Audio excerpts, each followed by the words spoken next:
Competencia de inteligencia emocional supone también ayudar a nuestro paciente y a nosotros, ¿no?, a tolerar la frustración y la capacidad de diferir las gratificaciones. Esto es uno de los grandes problemas que nos encontramos con la cultura actual.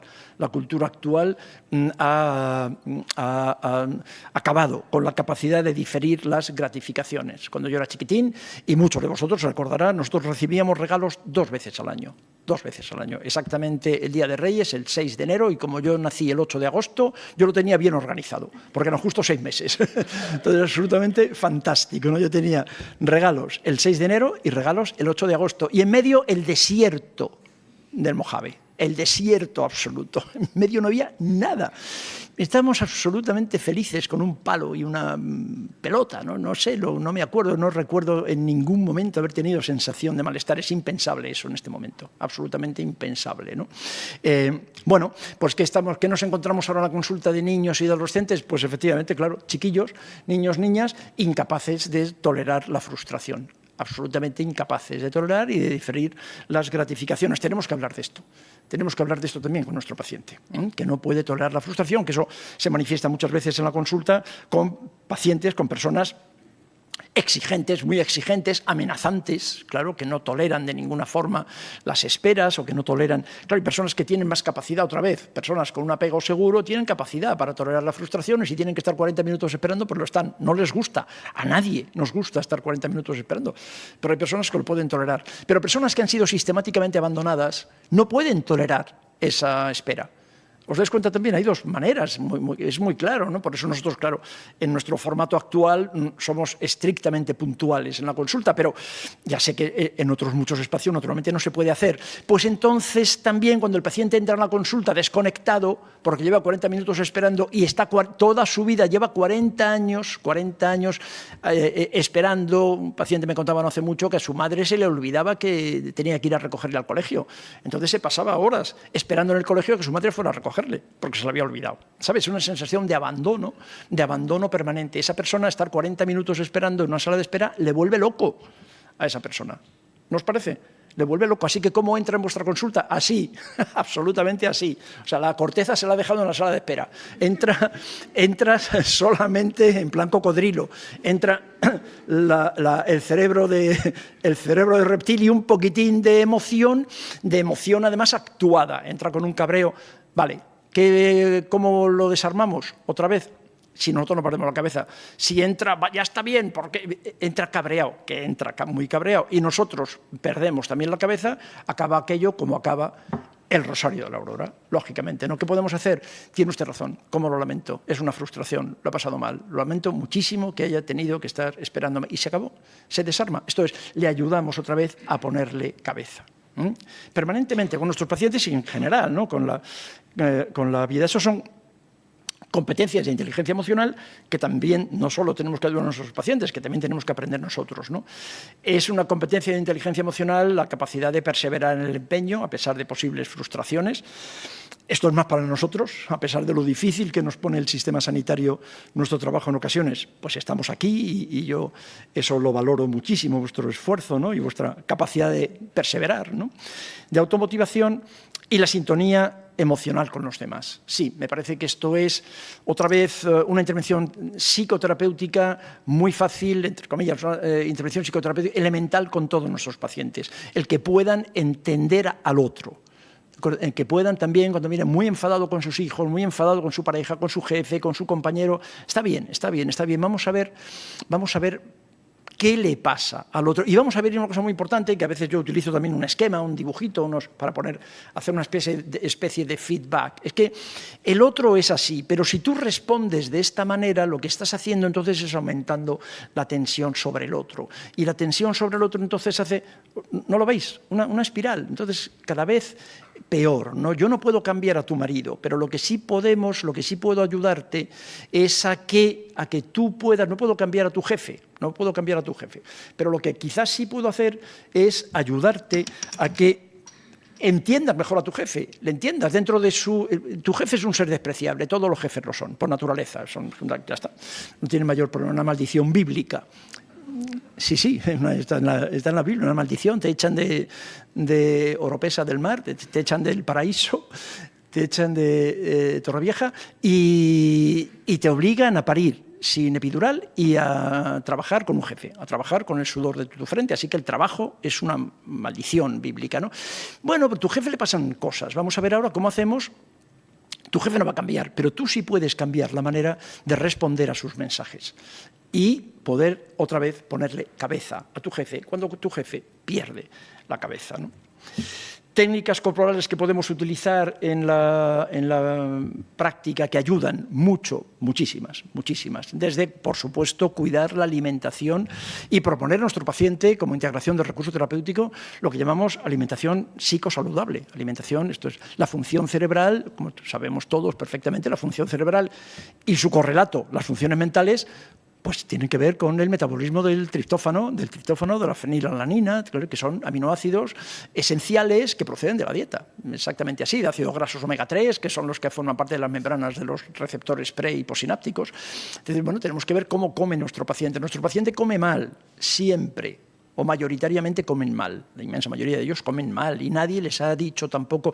Sí, perdón, todo el mundo le dicen cómo tiene que comer, pero nadie le pregunta por qué comes mal. Ahora lo voy a señalar. ¿Por qué comes mal pudiendo comer bien? ¿Qué te está pasando? ¿Qué hay ahí de autodestructivo también? Vamos a hablar de eso, vamos a dar alguna vuelta, ¿no?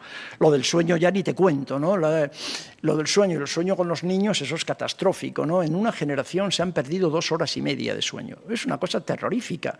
Hablando otra vez de las facturas de la evolución. 2 horas y media de sueño se han perdido en una generación. Es imposible que eso no presente síntomas. ¿Cuáles son los síntomas de eso? TDAH se llama. TDAH, claro. Sí, exactamente así. Somnolencia diurna, bajo rendimiento escolar. Los niños se quedan dormidos en el colegio. Se quedan dormidos directamente. O para no quedarse dormidos se hiperactivan. Sí, claro. Es lo que se hace, lo que hacemos con el sueño es absolutamente terrorífico, el sedentarismo. Técnicas corporales más específicas, pues el yoga. El yoga, nosotros estamos trabajando con yoga hace muchos años, con mindfulness, claro, como dentro de técnicas corporales, ¿no? De reconocimiento del cuerpo, de darle valor al cuerpo, de escuchar al cuerpo, que es algo que nuestros pacientes también tendrían que aprender. MDR, lógicamente. Hay otras formas de terapias muy atractivas también, como las terapias sensoriomotriz, por ejemplo, también para desensibilizar la memoria implícita. El cuerpo lleva la cuenta, así que vamos a también... Y hay automatismos. Estos automatismos de los que hablábamos ayer, a la hora de manifestar las lesiones, la sintomatología corporal, eso está como un reflejo condicionado, está conectado, ¿no? Entonces, las terapias sensoriomotrices sirven para ayudar corporalmente, moviendo el cuerpo, sintiendo el cuerpo, para desensibilizar esto.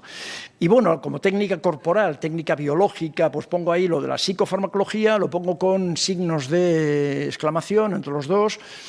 Yo soy psiquiatra, ya sabéis, he recetado millones seguramente de psicofármacos, millones a lo mejor es venirme muy arriba, pero muchísimos miles de psicofármacos, y hace mucho tiempo, más cuando era más joven que ahora, hace mucho tiempo que le tengo un cierto miedo a los psicofármacos. Los psicofármacos únicamente como medio, nunca como fin. Los psicofármacos tienen sentido en muy pocas cantidades durante muy poco tiempo, ¿de acuerdo? Tienen sentido ahí, está bien, y como un medio para aproximarte al paciente, en fin, ya sabéis para qué. Pero los psicofármacos son muy peligrosos a medio, a largo plazo, cronifican los cuadros de los que estamos viendo aquí, estas desconexiones neuronales de las que hablamos, alexitímicas, todo esto lo cronifican. Los psicofármacos a largo plazo pueden hacer muchísimo daño, ¿no? El otro día escuchaba a un colega aquí en el colegio diciendo que el 70% de las enfermedades, lo de las comillas en enfermedades es mío. O sea, las comillas son mías. Él decía que el 70% de las enfermedades que vemos en la consulta se asocian al estilo de vida. Sí, y todo el mundo lo sabe. Esto ya es mío, esto ya lo pongo yo también. Eso lo sabe todo el mundo, ¿no? Ahora, lo que tenemos que preguntarnos, porque esto ya es psicoterapia, o esto es un aporte, ¿no?, a lo psicológico, lo que deberíamos preguntarnos es, si todo el mundo lo sabe, ¿por qué no se hace? Todo el mundo sabe que tiene que comer mejor, todo el mundo sabe lo que son los ultraprocesados. Hace 50 años no se sabía, se creía que el tabaco era bueno y se anunciaba el tabaco. Hace 60 años se anunciaba el tabaco para el tratamiento del asma. Hay carteles y anuncios, lo sabéis, eso se publicaba en las revistas médicas científicas, ¿de acuerdo? Y Bayer, el de la aspirina, en 1912 vendía la heroína para los catarros infantiles.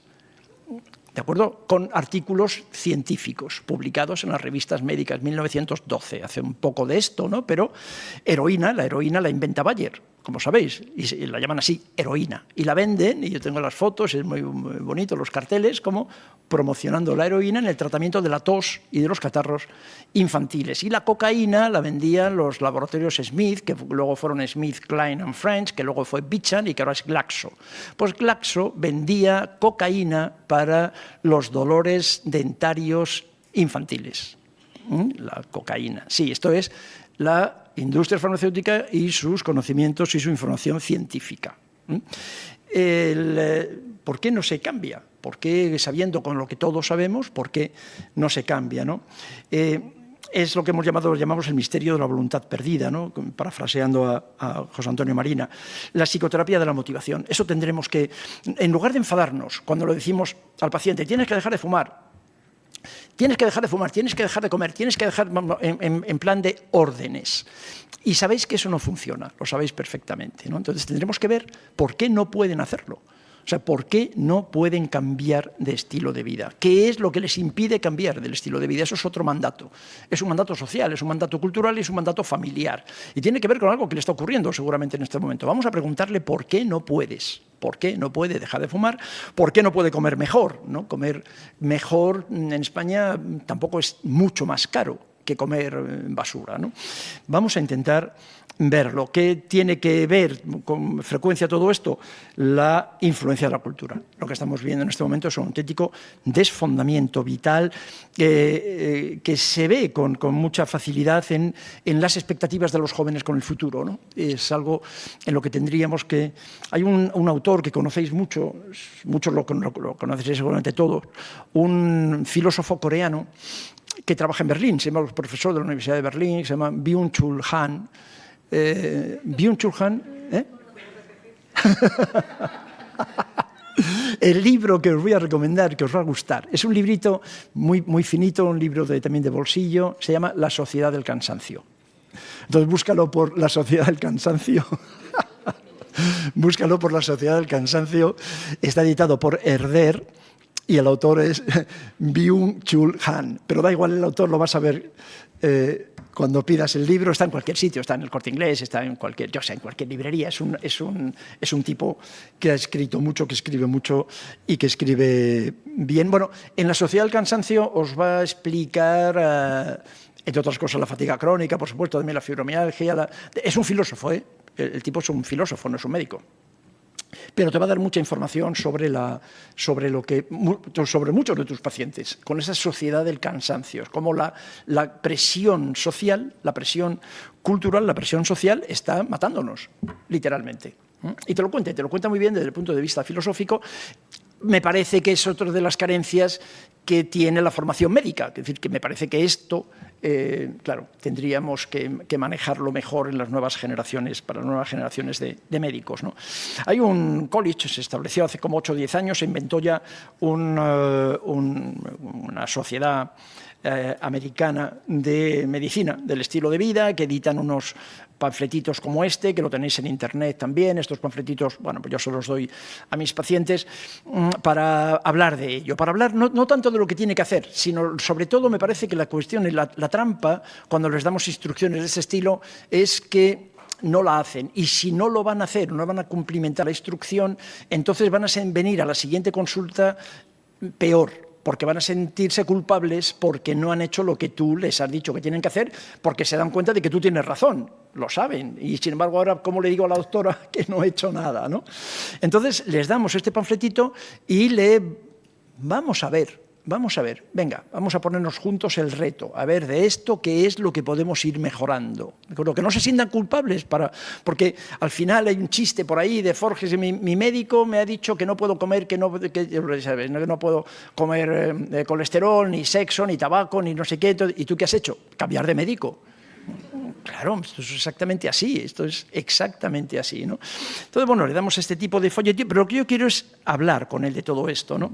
Se acaba de crear, y os lo recomiendo porque tiene una página web y tal, y está muy bien. Se acaba de crear aquí, en este colegio también, el Instituto Español de Medicina del Estilo de Vida. de un grupo de colegas que yo personalmente no conozco, pero que sé que se han presentado aquí en el colegio hace muy poco tiempo y que hacen unas recomendaciones, claro, pues las recomendaciones, las 8 recomendaciones básicas del cambio del estilo de vida, ¿por qué estoy planteando aquí? Como integración de recursos terapéuticos, ¿no? Además de las intervenciones psicoterapéuticas, la inteligencia emocional, tampoco os quedéis con eso, vamos a hacer todo lo que podamos. Pues aquí tenéis, cambiar la alimentación, sedentarismo, sustancias tóxicas.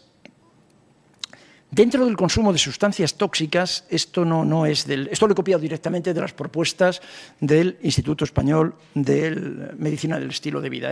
Por eso he puesto ahí su logotipo, porque el copyright es suyo, que ya veremos que es de todo el mundo y toda la vida, ¿no? Dentro de las sustancias tóxicas, una cosa que nosotros incluimos con mucho entusiasmo. Chao, Miguel Ángel, buen viaje. Chao. Hasta luego. Una cosa que incluimos con muchísimo entusiasmo es la televisión. Apaga la tele. Apaga la tele, utiliza la tele solo como monitor para ver películas de Charles Chaplin o de los hermanos Marx o de muchísimas, de cine, ¿de acuerdo? Pero apaga la televisión, es una recomendación, es una sustancia tóxica. Deja de ver telediarios durante una temporada, haced la prueba. Y haced la prueba es una recomendación que os hago a vosotras y a vosotros. Durante una semana no veáis un solo telediario más, ni uno, vuestra vida va a cambiar en 4 días. Va a cambiar, palabrita del Niño Jesús, hacedme caso. No miréis un telediario más. El telediario de hoy, del mediodía, lo podremos hacer ahora. Si queréis, hacemos el telediario ahora. Porque ya sabemos lo que nos van a contar al mediodía y lo que nos van a contar mañana. Podríamos hacer el telediario. Solo generan frustración, angustia, es la gestión empresarial del miedo. No veáis telediarios. Esto es una recomendación que hacemos a nuestros pacientes con mucho entusiasmo dentro, y aquí yo lo incluiría, porque esto no está en ningún sitio, yo lo incluiría dentro de sustancias tóxicas. La televisión me parece muy tóxica, ¿no? Lo de la salud mental también, que bueno, pues claro, estos colegas dicen que hay que tener salud mental. Bueno, sí, claro, ya, fenomenal. La conexión social, cuidar el ritmo sueño-vigilia, la sexualidad saludable también, claro, fantástico, y cuidar la contaminación ambiental. Estas son las recomendaciones que hacemos todos. Otra vez el problema es porque esto lo sabe todo el mundo hace muchos años. Mirad, leyendo esto me acordaba del doctor Letamendi. José Letamendi murió un año antes de que se creara el Colegio de Médicos de Madrid, aquí, en esta casa. Se creó, el colegio es de 1898, mientras perdíamos Cuba por un lado, creábamos el Colegio de Médicos por otro, y José de Letamendi fue catedrático de Patología Médica aquí en esta casa, y a mí me emociona ver que esta gente... Letamendi, esta casa, no sé si sabéis todos... Esto era la Facultad de Medicina, esto era un aljibe en concreto. Primero, esto era la Facultad de Medicina. Lo que está detrás, que se llama ahora Ministerio de Administraciones Territoriales, puede ser, un ministerio de estos que se inventaron hace algunos años, eso era el Hospital de San Carlos. Eso era un hospital.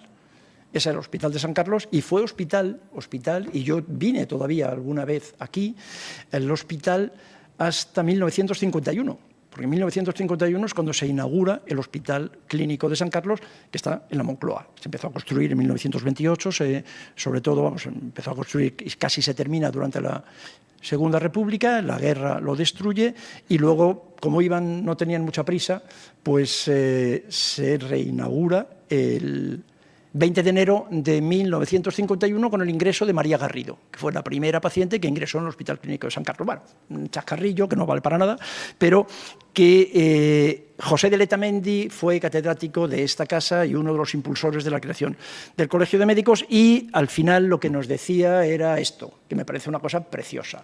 Y esto ahora, para llegar a los institutos de medicina del estilo de vida, pues para este viaje tampoco hacía falta muchas... estas alforjas, porque ya lo había dicho Letamendi de una forma muchísimo más divertida, de una manera mucho más poética, ¿no? Que es exactamente así. Esto era lo que José de Letamendi, catedrático de Patología Médica, aquí, en el Hospital de San Carlos, en la Facultad de Medicina, decía que había que hacer. La pregunta, otra vez, la propuesta no es esa. La pregunta es por qué no se hace. ¿De acuerdo? ¿Se entiende? ¿Por qué no se hace cuando esto lo sabe todo el mundo y hace ya 100 y pico años que se pone, y por supuesto, lo que el alimento sea tu medicina? Eso es de Hipócrates, o sea, hace miles de años, ¿no? Algo ha ocurrido, a mí lo que me parece es que algo ha ocurrido para que se haya perdido en el camino de la medicina contemporánea, porque todo esto se sabía hace mucho tiempo, ¿no? La medicina contemporánea y la cirugía, la medicina contemporánea y la cultura contemporánea ha facilitado esto. Ha creado una población dependiente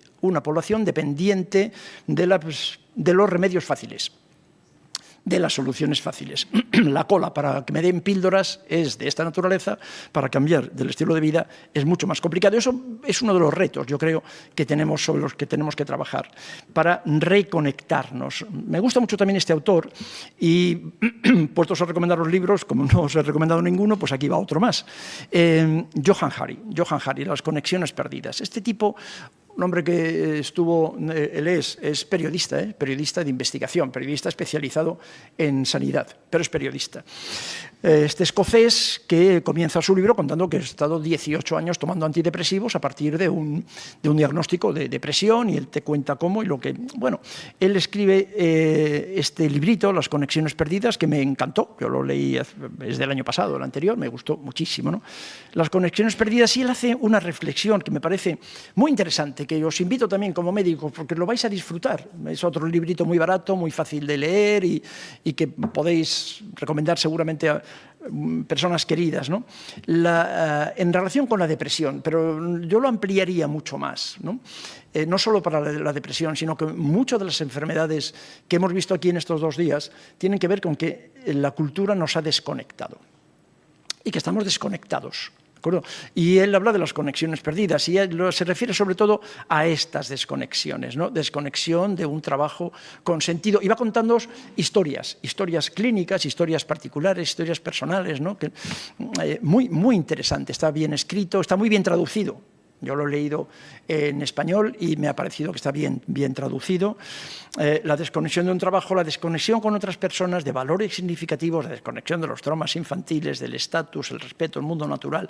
Esto es, las diferentes desconexiones. Bueno, este librito puede daros también, yo creo, alguna orientación, alguna clave para poder entender a nuestro paciente y para poder ayudarle también. Y es muy interesante, me parece que es una visión de la depresión. Él lo centra en la depresión, pero insisto, yo lo amplío a otras muchas patologías, ¿no? Que tienen que ver con la desconexión, ¿no? Con la desconexión del mundo contemporáneo, ¿no?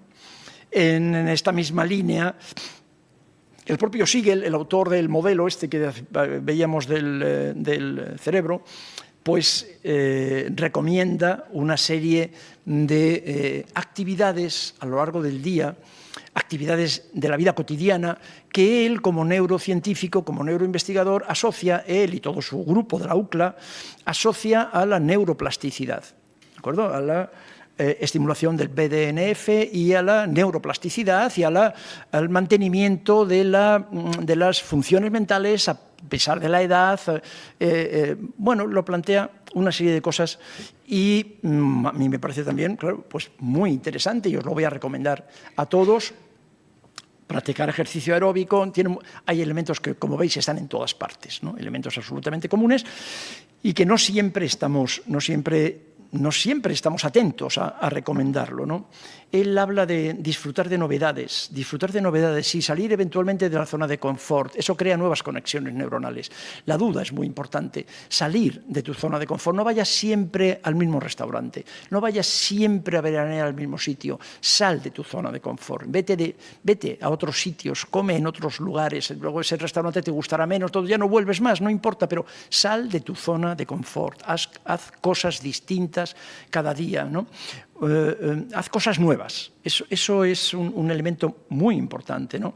Estate atento y concentrado. Él hace referencia también, en lo que se refiere a la neuroplasticidad, algo que os voy a recomendar también, que es estar solos durante un rato. Estar solos, dedicarnos tiempo interior, tiempo nuestro, para nosotros, para estar solos, para activar lo que se llama la red neuronal por defecto, y estar solo y en contacto con nuestro propio yo, con lo que nos dice también, ¿no? Poder hacer un autochequeo. Y estar atentos y concentrados. Él también recomienda, yo le sigo radicalmente a sus propuestas. Él recomienda estar atentos y concentrados 20 minutos diarios de lectura. Y él lo que propone es que leamos solos, otra vez sin ver televisión. Nosotros en mi casa prácticamente la televisión como tal, televisión no la vemos, nada, absolutamente nada, ¿no? Utilizamos solamente la pantalla como monitor de cine. El leer un capítulo de un libro, un capítulo diario. Un capítulo diario. Entonces, además el tipo te explica cómo todo esto que está contando aquí, cómo en diferentes estudios que se han hecho este tipo de actividades pasadas unas semanas comparado con otras personas, en fin, estudios muy bien hechos, cómo mejoran la actividad cerebral. Entonces, leer un capítulo, el libro que yo he recomendado a mis alumnos muchas veces es este mismo libro, de este autor, la neurobiología interpersonal, en el que cuenta en términos ya, no es un libro de divulgación, es un libro para profesionales, pero en el que te cuenta, para nosotros, para entenderlo perfectamente, claro, en el que te cuenta todo lo que he contado aquí, también te da las explicaciones. Entonces, lo que yo recomiendo es leer un capítulo de este libro, un solo capítulo, pero leer un capítulo diario, solos, tranquilos, en un espacio, en lugar de estar con Gran Hermano. Los españoles ven de media 4 horas de televisión al día, 4 horas. Como yo no veo ninguna, hay algún español que ve 8. ¿De acuerdo? 4 horas de televisión. Si te quitas 4 horas de televisión, te cunde el día. O sea, no sabes dónde poner la cantidad de horas, ¿no? Lo que te cunde el día si te quitas del Sálvame Deluxe, que eso mata neuronas. Estar 1 hora viendo el Sálvame de lo que sea, eso Sálvame, la isla de los mataos, ¿no? Ese tipo de cosas terroríficas que uno sabe que tiene la tele, eso estoy seguro que produce necrosis neuronal, absolutamente seguro, ¿no? Bueno, en resumen, terminamos. Esto es lo que proponemos como resumen, también una imagen más o menos optimista y una imagen bonita. Esta imagen también se la doy a todos mis pacientes, es una foto que tengo en la consulta en color, así tal y como está, y se la doy a todos mis pacientes, editada en un DIN A4, un papel de los que utilizamos habitualmente, y le explico lo que pretendemos en un proceso psicoterapéutico, ¿no? Esto es el cerebro reptiliano, ¿no? Lo que necesitamos, lo que biológicamente necesitamos, cerebro de reptil, ¿no? El instinto de conservación, el hambre, la reproducción, funciones, la digestión, la respiración, el filtrado glomerular. Es decir, esto es lo que necesitamos, lo que queremos y lo que sentimos, cerebro límbico, y lo que pensamos, cerebro cortical, procesar lo que pensamos y lo que comentamos, que estos 3 cerebros, con este modelo, es el modelo de MacLean, que estos 3 cerebros estén en paz. Este es el objetivo final de una psicoterapia, y dicho ya para terminar de una manera, bueno, relativamente poética, esto sería muy parecido a lo que llamamos felicidad. Entonces, que los 3 cerebros estén en paz, lo que llamamos firmar la paz en el cerebro. Lo que necesito, lo que quiero y lo que pienso están bien, están en paz, están armónicos. Esto correspondería, desde nuestro punto de vista, con la salud, y probablemente con eso, o una parte importante de eso que se llama felicidad. Si tenéis interés en más cosas de este estilo, aprovechando el confinamiento de hace 3 años ahora ya, pues empezamos, Begoña Aznárez y yo, empezamos a hacer cosas para nuestros alumnos de entonces, a grabar unos contenidos de cosas de este estilo en Instagram, en esto que llamábamos los psicocafés. Y esto es todo lo que quería contaros, colegas. Esto es todo lo que había preparado para vosotras y para vosotros hoy, y disponemos todavía de unos minutos por si queréis hacer alguna... Sí, pero porque la entiendo perfectamente y la comparto, y además me parece que es un tema que teníamos que hablar.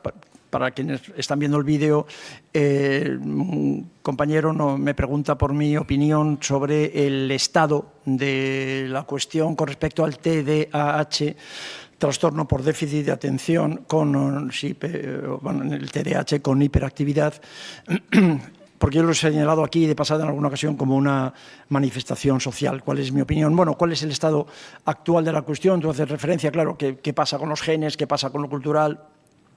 Esto es una vez más, es clarísimamente un ejemplo de respuesta que uno tiene que entender como dentro del marco otra vez de la física cuántica. Esto es el principio de incertidumbre de Heisenberg. Esto es, depende de quién le preguntes, te va a contar una cosa, te va a contestar una cosa y yo soy consciente de eso. ¿De acuerdo? Así que el estado real, me parece, del TDAH en la práctica actual es que casi nadie lo sabe. Dependiendo de quién le preguntes, tiene una mirada, tiene una visión, ¿no? ¿Cuál es la mía? Puesto que me lo preguntas a mí, yo me comprometo. Que puede haber, y tú haces referencia, que puede haber algún gen de predisposición. No lo voy a discutir, eso no me interesa discutirlo, no tiene ningún sentido discutirlo, entre otras cosas no se ha encontrado. O sea, lo que sí sé es que no se ha encontrado, ¿no? Claro, esto es otro debate interesantísimo en relación con la genética de los trastornos mentales. La genética de los trastornos mentales nos hemos gastado, afortunadamente yo no, pero bueno, yo no, la parte que me haya podido corresponder de los presupuestos generales del Estado, pero se han gastado miles de millones de dólares, de euros, miles de millones en la búsqueda de genes para los trastornos mentales. Se han encontrado algunos de difícil mantenimiento, pero en todo caso esos miles de millones de dólares gastados en la genética de los trastornos mentales no ha mejorado ni un poco la vida de un solo paciente con un trastorno mental. ¿También se entiende eso? No ha mejorado nada la vida. Se sigue discutiendo la naturaleza, la penetración de los genes, si es genético. Algunos colegas te dicen que sí, que es todo genético, otros te decimos que no tanto, que hay, pero da igual. Esos miles de millones se podían haber dedicado a otras cosas, ¿sabes? Porque finalmente lo que puede haber ocurrido es que el decir que la esquizofrenia tiene un predominio genético o que el TDAH tiene un predominio genético, lo que sí seguro que ha hecho es crear un estigma sobre esa persona, negarle otras alternativas terapéuticas, porque como es genético no hay nada que hacer. ¿De acuerdo? Entonces ya está, ya no investigamos en otras alternativas terapéuticas, no hacemos nada con otras alternativas terapéuticas y simplemente ya está, es psicofármacos. Tratamiento con psicofármacos y nada más. Así que esa investigación sobre los genes no ha aportado absolutamente nada, no ha mejorado la vida de los pacientes, nada, ni un poco. La genética del TDAH, pues no se ha encontrado el gen, pero bueno, todo el mundo piensa que puede, todo el mundo no, pero hay muchos colegas que piensan que puede haber una genética de predisposición, que yo no voy a discutir, pero esa genética de predisposición, en todo caso, ha surgido en los últimos 10 años, porque como dice Thomas Szasz, uno de mis maestros, claro, ahora existe el TDAH. En mis tiempos los llamábamos niños.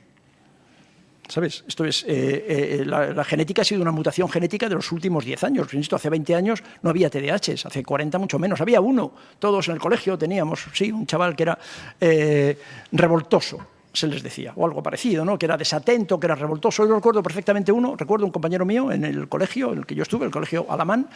Recuerdo uno que era el hijo de un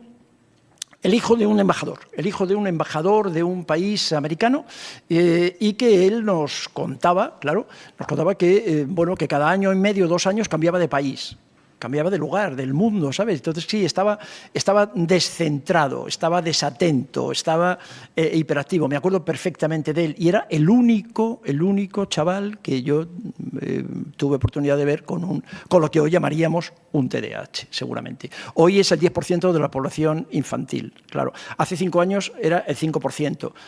Esto es una cosa chocante, ¿no? Cómo estos genes tienen esa habilidad para, de repente, crecer de esta manera, ¿no? Es una cosa francamente chocante.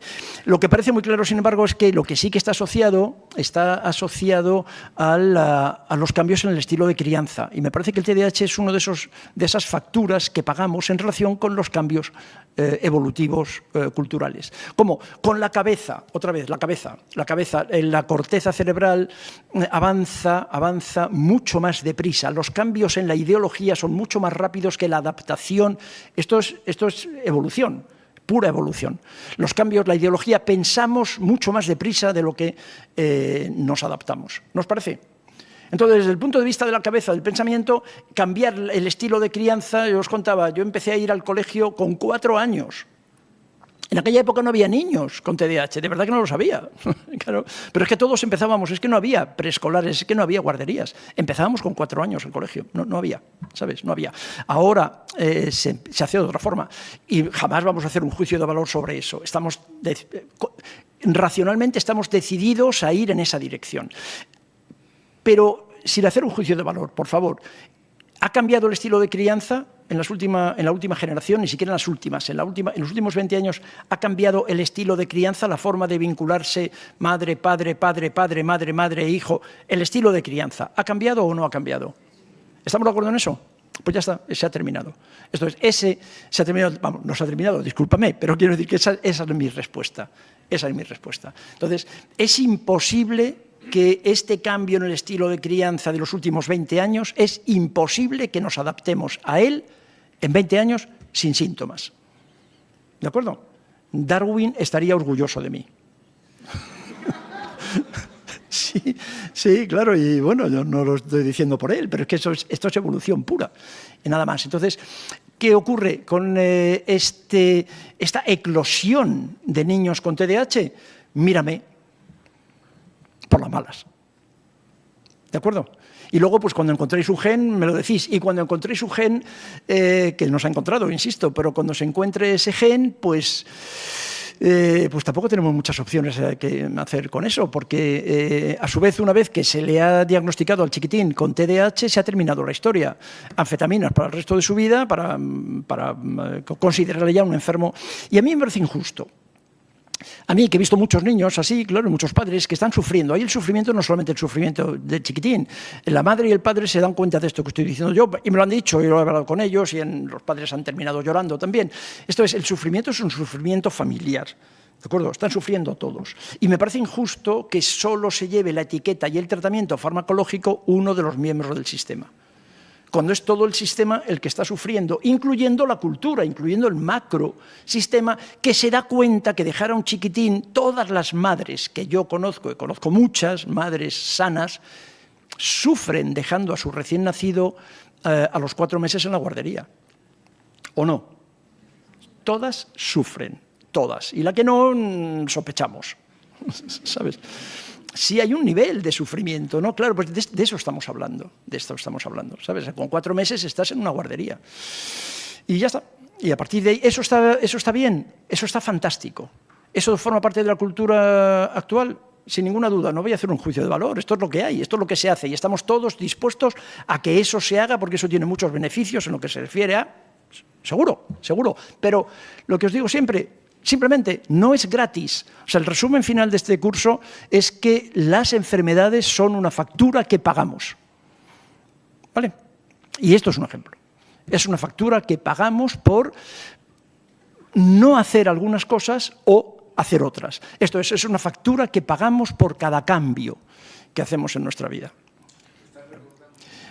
Fernando, otro colega, hace referencia a un texto en el que se insiste en todo esto, ¿no? Como la enfermedad hay muchísimos libros en esta dirección, mucha información sobre la enfermedad como camino, la enfermedad como defensa. Y esto es un poco el mensaje también final, ¿no? La enfermedad que en el... decirlo en el colegio de médicos me da un poco de miedo, tengo que reconocer, y, bueno, me da menos miedo ahora porque me siento... Y sobre todo porque esta es una muestra muy sesgada. O sea, esto no lo diría a lo mejor en otro grupo de colegas, pero... El concepto de enfermedad como defensa me gustaría que le dieseis alguna vuelta para terminar. La enfermedad como defensa, y lo veíamos ayer, ¿no? ¿De qué nos tenemos que defender? ¿Y hasta dónde? Pensad en ello. ¿Hasta dónde una enfermedad, un síntoma, un síndrome, una enfermedad me defiende? ¿Y de qué me puede defender? Y estaría bien, primero que nosotros lo pensásemos, y luego estaría bien, en muchos casos, de hecho está bien, me consta porque yo lo puedo hacer, porque tengo tiempo para ello, que se lo pregunte al paciente. ¿Vale? ¿De qué te está defendiendo la fibro? ¿De qué te puede defender el cáncer? Esa es una pregunta difícil de hacer en el mundo médico y hay que tener cuidado con ello, y a lo mejor no decirlo en todos los casos, pero como reflexión.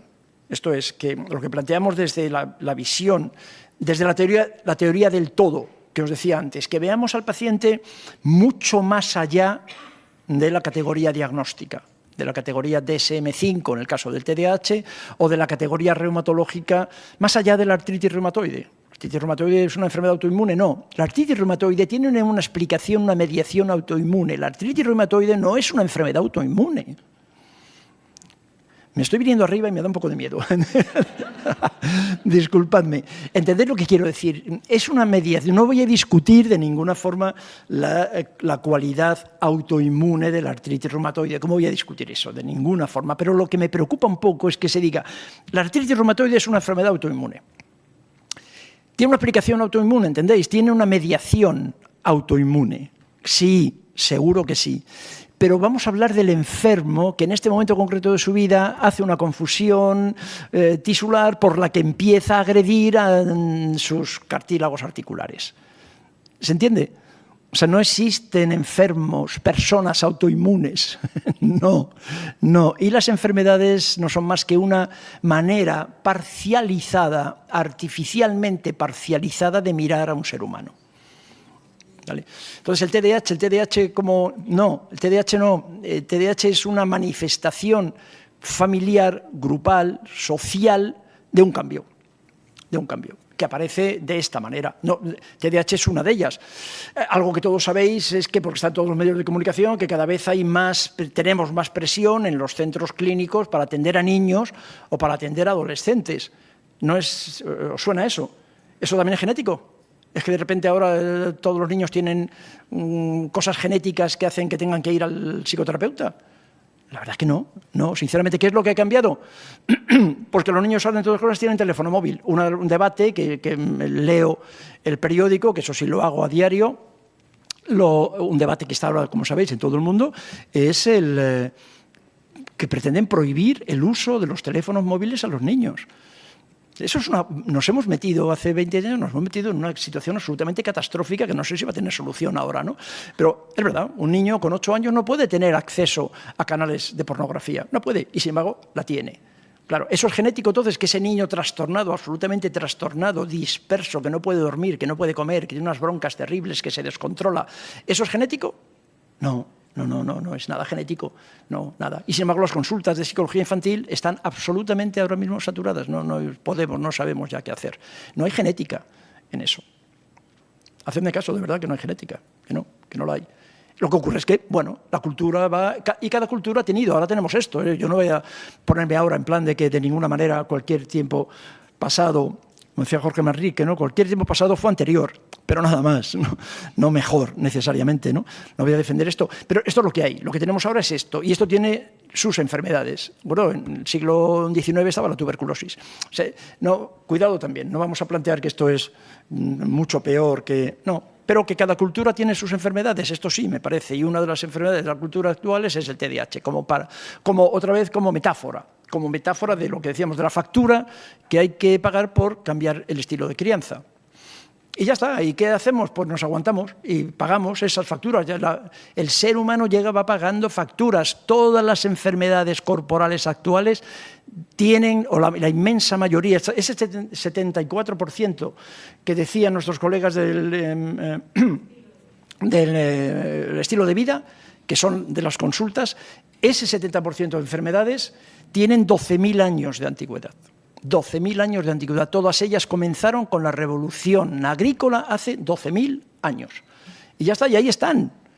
Hace 12.000 años ninguna de esas enfermedades, dislipemia, sedentarismo, nada, ninguna de las enfermedades que veis ahora en la consulta hace 12.000 años no existían, había otras. Pero los cazadores recolectores no tenían ninguna de esa enfermedad. El asentamiento, la domesticación del trigo... Realmente el trigo nos domesticó a nosotros, ¿no? La domesticación de los animales, esto es, la revolución agrícola, crea enfermedades que 12.000 años más tarde estamos pagando. Pura evolución. No sé si os he terminado de amargar la mañana. Personalmente un colega hace referencia a las teleconsultas, ¿no? Ya en su opinión, a que como las teleconsultas limitan algunas de las cosas que estoy planteando aquí, claro, en términos de relación terapeuta, de relación médico-enfermo. Es verdad que con todo lo que me haces caer en la cuenta de que en las 8 horas que llevamos juntos en ningún momento he pensado en la teleconsulta. es verdad. Todo lo que he pensado y todo lo que os he dicho que podíamos hacer, en ningún momento he pensado en eso. Sinceramente no sé qué hacer con eso. Yo he tenido la fortuna de, salvo en situaciones absolutamente excepcionales durante la época del confinamiento, que tuve que atender a algún paciente por Zoom, por videoconferencia, pues he tenido la fortuna de no tener que ni hacerlo antes ni volver a hacerlo después. Pero no tengo respuesta para eso. Personalmente, otra vez, y que personalmente no me gusta, pero eso es una cosa que yo creo que tiene que ver con mi edad también. No me gusta y me parece que es una limitación. Las telellamadas son una limitación que probablemente estén al servicio, otra vez, al servicio de lo administrativo. Tú dices, hablas de la comodidad. Probablemente esté al servicio de una satisfacción administrativa como lo está la psicosomática. Que tengamos que hablar aquí de psicosomática, que haya una carrera de medicina y una carrera de psicología, a mí personalmente me parece un auténtico disparate. Y yo creo que el día que se hizo una carrera de medicina y una carrera de psicología separadas, se firmó definitivamente la sentencia de muerte de la integración del ser humano. Ya está. Y ya está. Y bueno, y ahora os vais a casa y allá vosotros. Si me preguntáis, os exponéis a que os conteste. Ese es el problema de preguntar. Pero es así, exactamente así. Entonces ahora, pues, eso fue una necesidad administrativa. Que se separaran a los seres humanos por especialidades, también es lo mismo. ¿A quién beneficia la división por especialidades? ¿A los pacientes? En absoluto. Puede beneficiar a nosotros. Las teleconsultas pues benefician a un sistema social, cultural, que no se quiere gastar dinero en asistencia sanitaria. Entonces, pues cuanto más rápidas sean las consultas y más fáciles y tal. ¿Eso está pensado en el mejor bienestar del paciente? Sinceramente no. Sinceramente, para nada. La división, la separación de medicina y psicología está pensado para el bien del sufriente, de ninguna manera. La división en especialidades está pensado de ninguna manera, para nada estamos pensando en el ser humano con todas estas maniobras administrativas, ¿sabes? Entonces yo estoy de acuerdo contigo, yo no sé hacerlo, creo que es una pérdida, pero no sé cómo no sé cómo lo vais a hacer. No sé cómo lo vais a hacer. Me alegra mucho tener esta edad y no tener necesidad pero los jóvenes me da... Bueno, lo haréis, y lo haréis bien, y os haréis cargo de la teleconsulta y lo haréis estupendamente, ¿no? Siempre hemos tenido esas preocupaciones. Pero, bueno, pues sí, ahora ya sí. Colegas, de verdad, un placer. Muchísimas gracias por haberme permitido decir casi todo lo que he querido decir. Sois geniales. Muchísimas gracias, os quiero mucho y que seáis muy felices. Muchas gracias, colegas. Gracias, de verdad. Gracias.